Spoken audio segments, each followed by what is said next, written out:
Le combat spirituel, nul ne peut y échapper en raison de notre blessure par le péché originel.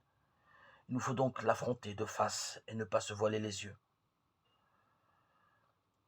Il nous faut supprimer les occasions de péché, par exemple en supprimant les fréquentations dangereuses, les sorties, spectacles et films douteux. En organisant bien nos journées, par exemple en veillant à ne pas perdre de temps sur l'ordinateur avec des jeux, Facebook, des sites. L'ordinateur est pour beaucoup d'entre nous la source la plus nuisible pour l'équilibre de vie. Il nous faut vraiment faire des choix et nous libérer de cette nouvelle drogue.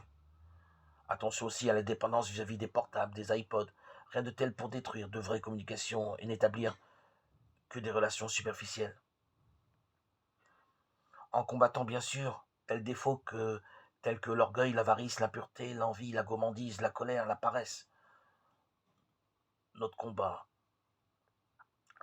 sera gagnant.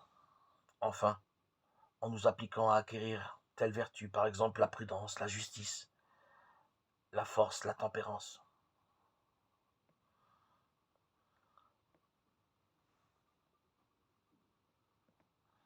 Prendre conscience aujourd'hui de toutes les difficultés, toutes les embûches qui sont mises sur notre chemin spirituel est absolument crucial.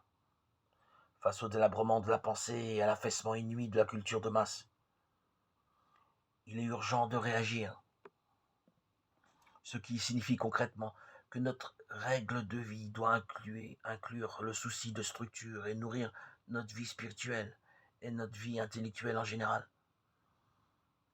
Il est bien évident qu'une saine utilisation de notre temps nous permettra d'user des moyens adaptés qui sont abondants. Lectures, conférences, sessions, universités d'été, groupes de formation. Prenons par exemple 10 minutes tous les soirs pour lire sérieusement un livre qui pourra nous faire grandir sur le chemin spirituel.